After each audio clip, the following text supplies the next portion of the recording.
Greetings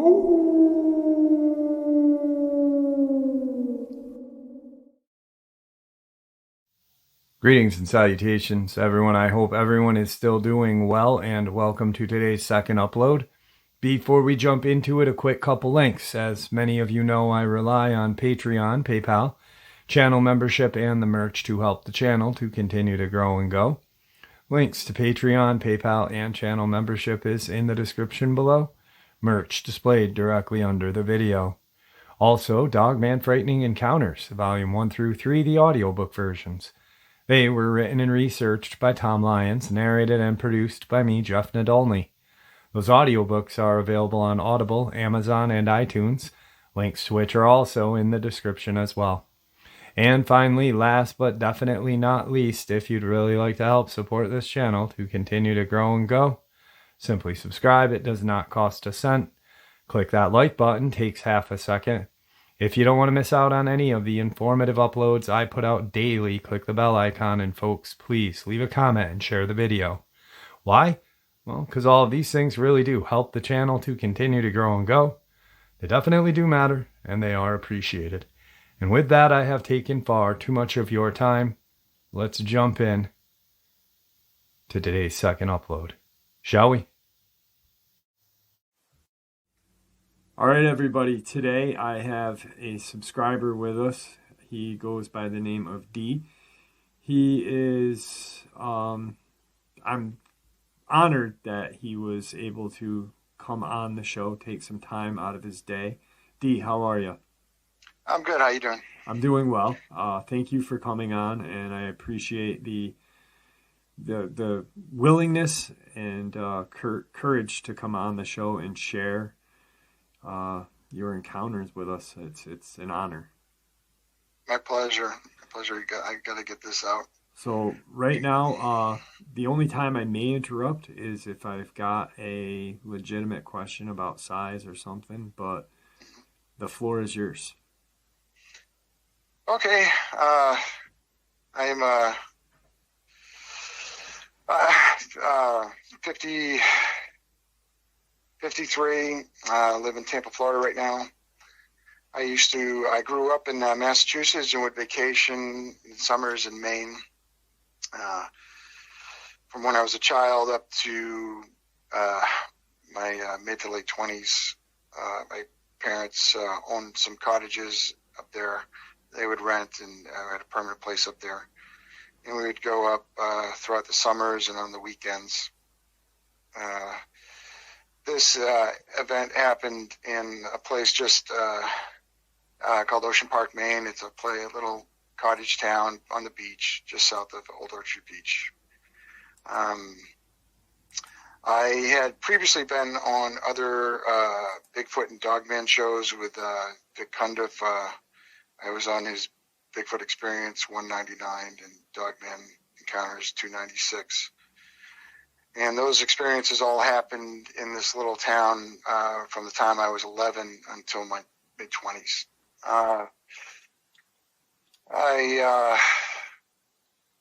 had explained most of them to Vic, but they happened so infrequently that I had kind of shut them out of memory. And as my kids got older, I started having kids of their own and would go out camping and whatnot. I felt the need that I had to at least warn them. And so I've told them about it. They don't quite know how to grasp it because I'm not, I'm just a regular dad, and never was into squatching and Bigfooting and all that stuff. So they at least know that I believe these things are out there, and I just want them to be careful, which is half the battle. But then I realized that there's so many other people out there who are in harm's way and don't even know it.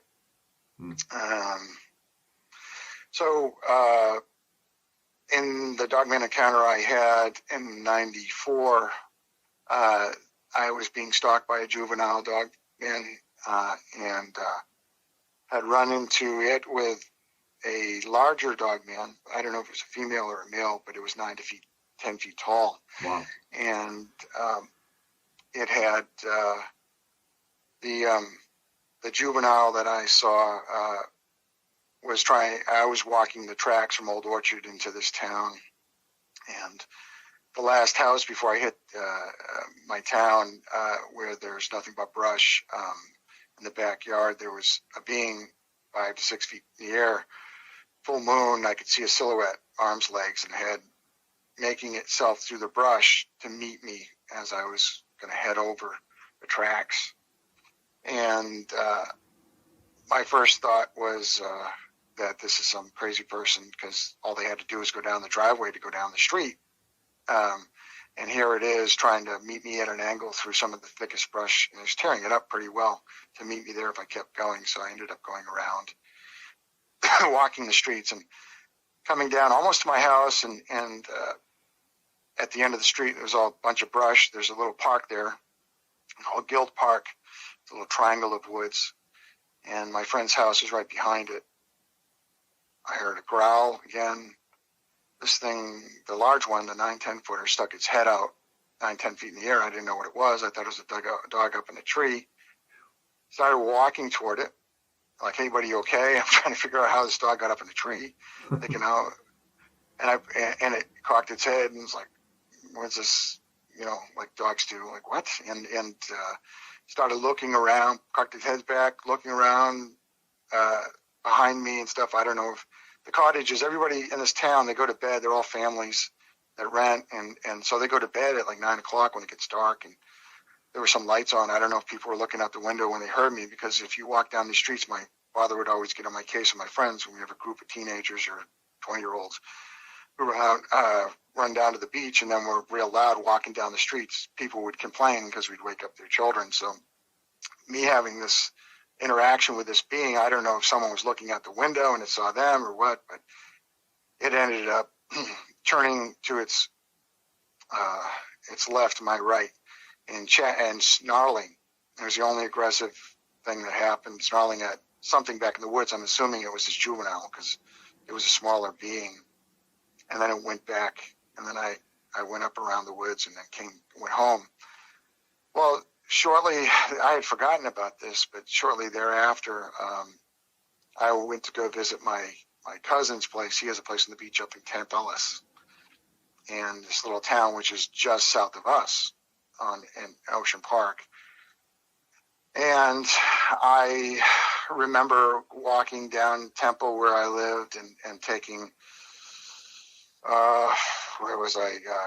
Going down taking a right at Royal Ave, and then taking a left on Randall, and right on Royal Ave, there's this little set of pine trees and bushes. Sometimes the cottages at the end of the street would have a bunch of pine trees, maybe 20 to 40 feet of pine tree and bushes in between the house and the street. And I got something growled at me, and I wasn't even thinking, this thing happens so infrequently. I wasn't thinking that Dogman thing again. I should have been, but so I walked up to the tree line, and I'm looking in the tree line, and I'm seeing a shadow that's almost as tall as me, maybe a little taller and thin, and it growled, and I booked it. I just turned, kept walking. I'm going to my cousin's. I'm up the street. And like I said, this is a cottage town, and there's a lot of people there. And people are in bed by now, because I would go up when it got dark, 9, 10 o'clock, hang out, have a couple beers with my cousin, friends, and then come home, walking home 1, 2 o'clock in the morning. So I leave there. I go down Route 9 to Randall again. I'm coming back the same way I came, and stupid me, I've had a few beers, not too many, but I'm not even thinking, I'm approaching the woods where this thing growled at me again. It's like these whole Bigfoot and Dogman things happen so infrequently. Like, I didn't expect it to happen again. It's like I'll see him, and then I won't see him for years, Yeah. And stupid me, I'm walking down the street, and I start approaching Royal, and I hear a growl again, and I'm looking at the ground, and as I'm walking, and I look to my right, and this dog had come out from the wood line and just sat there with the houses on the right-hand side. I'm walking on the left by the sidewalk. Well, we're in the street. And it's sitting there, and it's really thin. It's probably like 5 to 6 feet tall sitting. And I was looking up online these dog-wolf hybrids with really long hair, and it was like that. The Dogman I saw prior to that, the 9-10 footer, was like a wolf dog hybrid, but really big. The head was huge. Had the hump on the back. I could see the top of the shoulders. Did you Very see muscular. an eye shine on that one, on the 9 to 10 footer when you saw it? Yeah. When I saw that one, it was so big. It was like muscular. Okay. Maybe the shoulders, shoulder, maybe 4 feet. Wow. I mean, this thing was giant. Like, it was buff. This dog, I don't know if it was like a year old or 2 year. I don't know. But at first I thought it was just a really big, skinny dog, Okay. and it was sitting on its hindquarters. But its paws were right close to its thighs, but its paws were weird. And it's just sitting there like dogs do, and looking at me, and I'm like, oh, great. And I'm like, so this is what was staring at, it was in the woods. And I'm not even putting together like the huge dog man with this might be the juvenile. This is what juveniles look like, if you know what I mean. And so I look at it, I'm like, okay, I'm gonna have to make friends with this thing. It's not on a leash. You know, I don't see any collar or anything like that. And, you know, and I used to do that with dogs in the area because we had a lot of renters who'd bring their dogs up, and, you know, you put your hand out to them, and, you know, hey, you know, if it was a good dog, most of them are domesticated, so they were good, and they'd wag their tail and you pet them. So I started approaching this dog, and I'm realizing it's really thin, but really big, and, hey, buddy, how you doing? It growls at me again. And then I start walking forward, and it goes on all fours, and I hop on the sidewalk, and it hops on the sidewalk to face me, and it's got its head reared down with its back up, and its front paws are really weird. Like they talk about these raccoon hands, it's weird like that. And I stick my hand out, thinking it's a dog. Hey, you know, everything's good, you know, kind of thing. Hey, buddy. Right. And it turns its head to its side, like, and then it turns it back, and it starts keep coming. And I'm like, oh. Then I'm finally realizing this thing is not what I think it is. And luckily, there was a cottage right to my left. I had a friend, Paul, his aunt owned it, I believe, and he's a friend from growing up there, and he would vacation there at least once or twice a year, but she would rent it out, and I had just enough. I mean, this thing's feet away from me, and I had just enough time to get on his porch and open up the door. Thank God it was open. I shut the door and I lied down on the front porch. It's a front porch, and the front door is right there next to it. And I'm fully trying to grasp. I'm like, oh my gosh, that must have been the little one, and it thinks I'm being aggressive with it, and I fully expected the thing to open up the door and just have at me. I didn't want to pound at the door yet, because I didn't know if Paul was there. If you know, you only frequented there like 1 week out of the summer, 2 weeks out of the summer, and so I'm lying down trying to keep as quiet as possible. My heart's racing like crazy. I'm praying, and I was so scared I passed out. I literally passed out, and thankfully it didn't. It ran off. Must have run off.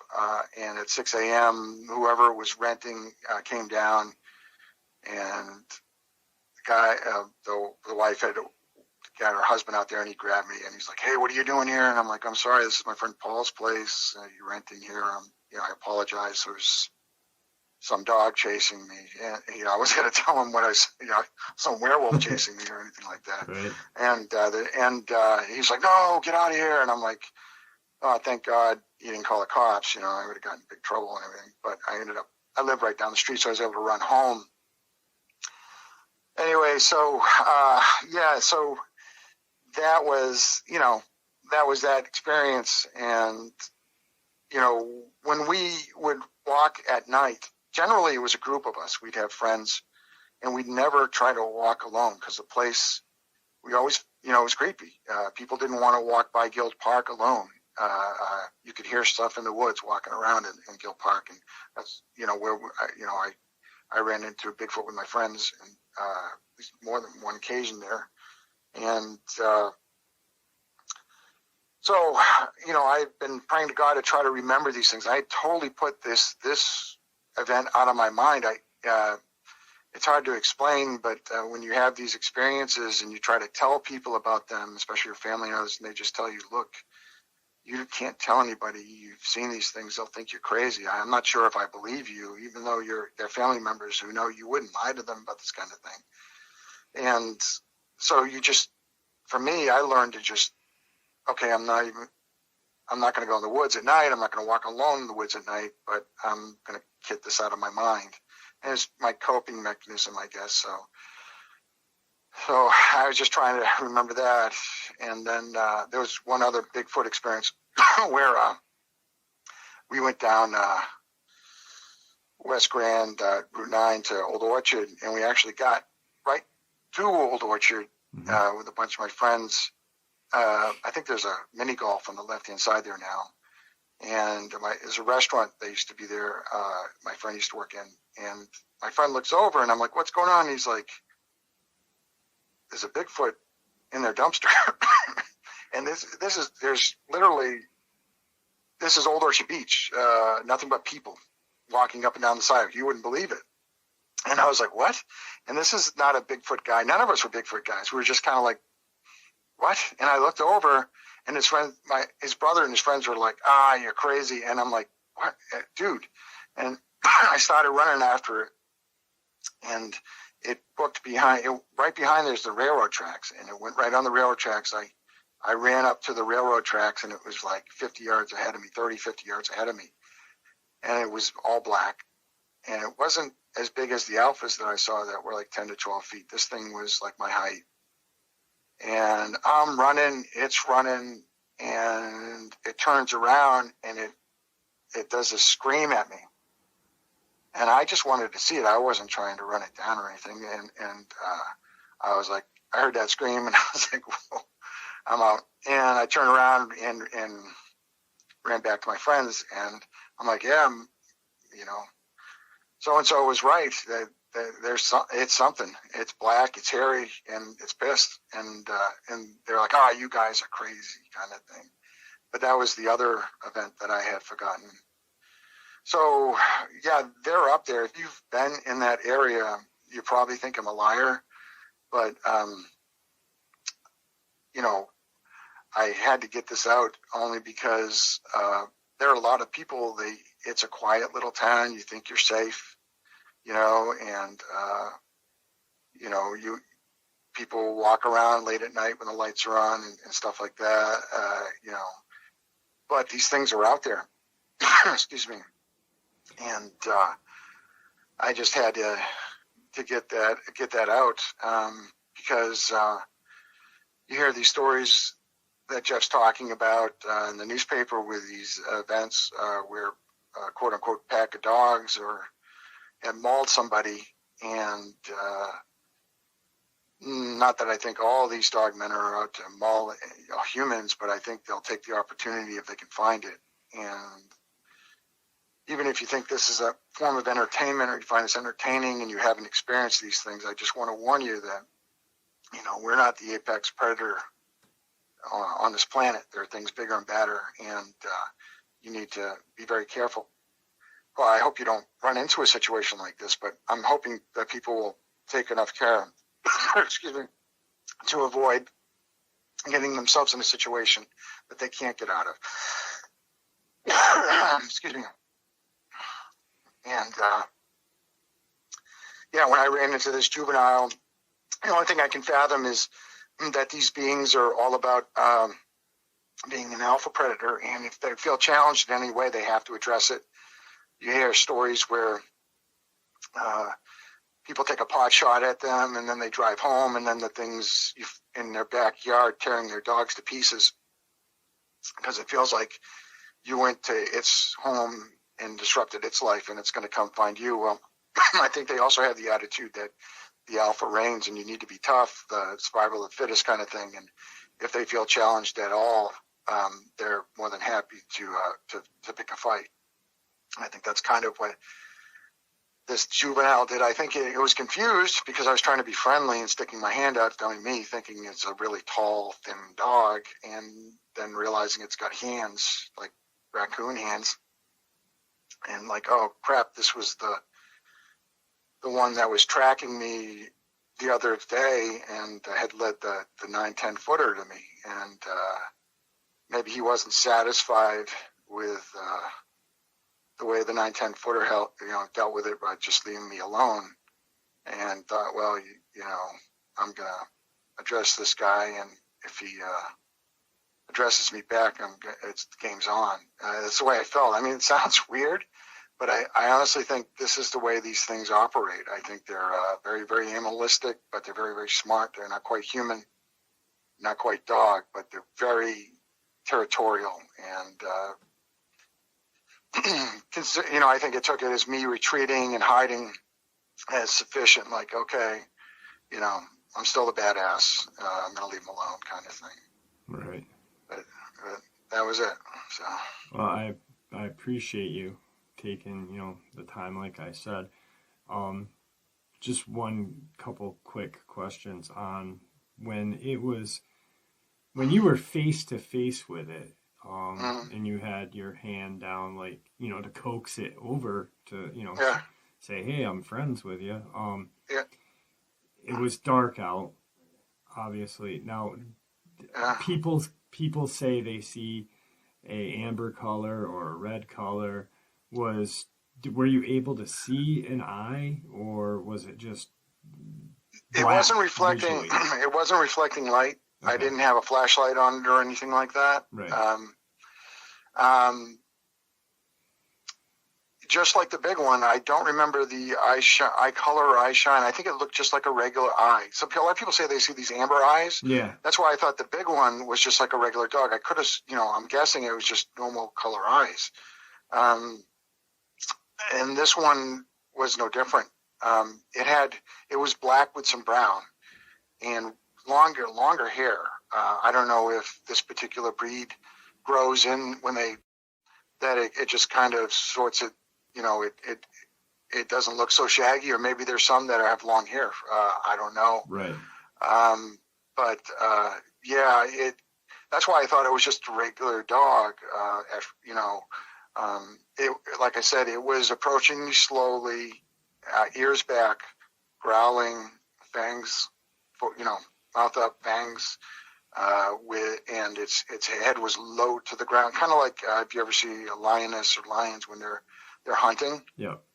And they're staying real low. And I was like, I am in some serious trouble right now. Yeah. And so it's weird because, when you don't experience these things or you experience limited things, 99% of your mind's on normal, not this. And then when you realize you're in that situation, it's just,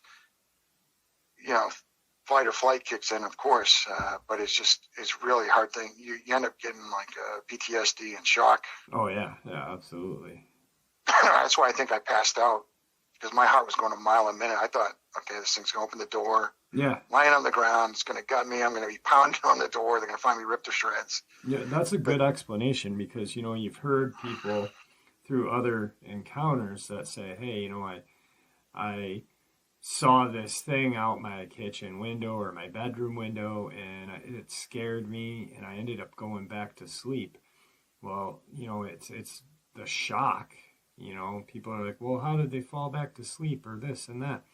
Well, your adrenaline is up so high, and then it goes, and you're left with nothing. It's almost like, a crash, Yeah. And so, I mean, you're absolutely lucky that the door was unlocked on that house, on the cottage, you know, and Like I said, yeah, thank God. You know, I was praying big time.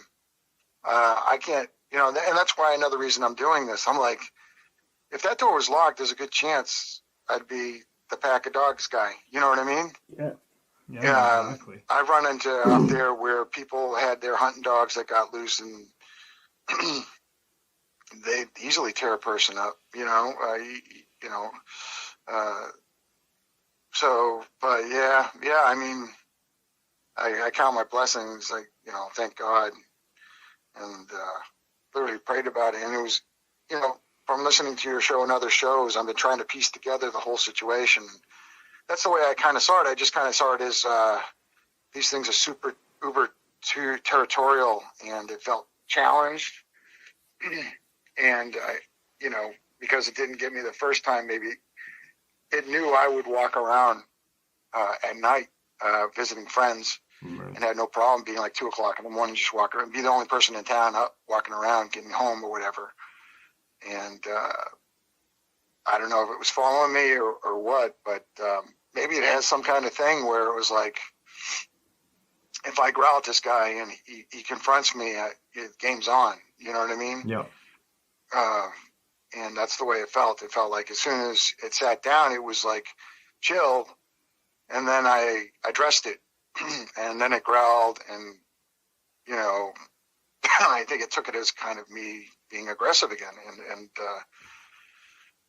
they, you know, can only imagine that these things, it's a survival of the fittest for them. They got to be ready to go all the time, and they have their own way of dealing things. Yeah, pack mentality and. Yep. Yeah. So. Well, you know, I really appreciate you coming on, sharing your encounter with us. You know, me and you, we had a little bit of a talk before the interview, and it was great talking with you, getting to know you. I think that it's important that more people like you come out and share, you know, because you'd bottled this up for so long, PTSD, shame, fear, whatever.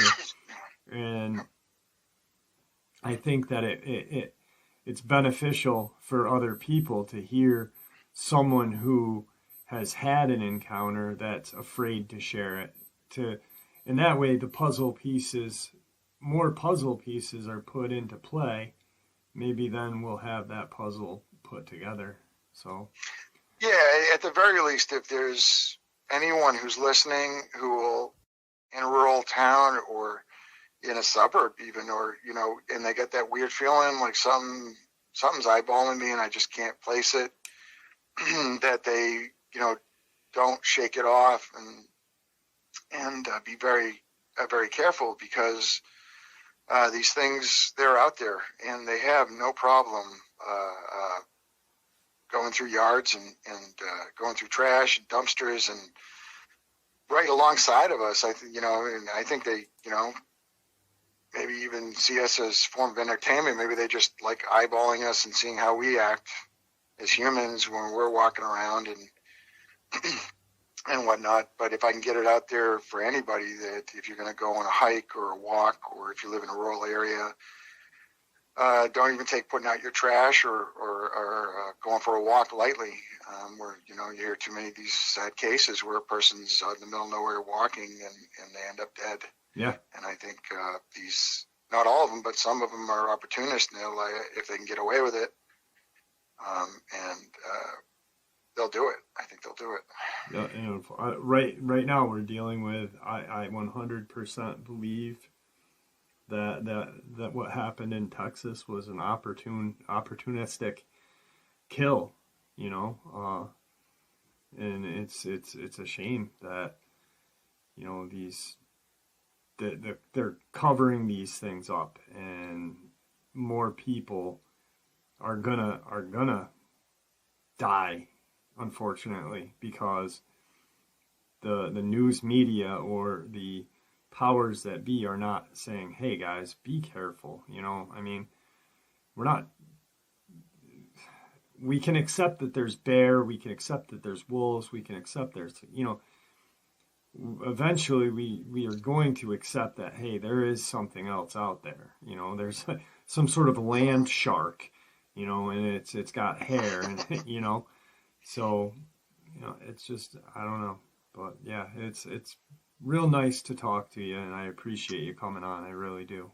I do appreciate talking to you too. Thanks a lot, Jeff. All right. Is there anything that you'd like to say to anybody after we, or to everybody, kind of to end the upload here? Yeah. Just you know, if you're in that area, don't. If you're a researcher, don't. Please, just don't. I'm telling you these things. The ones I saw, the alpha Bigfoot and this alpha Dogman, they're not playing around. Most definitely. Most definitely. All right. All right. All right. It was Thank great you, Jeff. talking to you. Thank you, D. Thank you. And there you have it, folks. I hope you all enjoyed today's second upload as much as I enjoyed sharing it with you. I'd like to thank you for supporting the channel. It is your support that helps the channel to continue to grow and go, and also what gives us all a place and a chance to share our experiences and theories judgment-free. Everyone is simply treated with the respect that we deserve. Stay safe, happy, healthy, and ever vigilant, keeping an eye on our children, pets, family, and our friends. These creatures are real. These events have happened. Share this information with those you love and care about, and it may just help save their lives someday. Until next time, never stop asking questions, never stop searching for the truth, and God bless you all.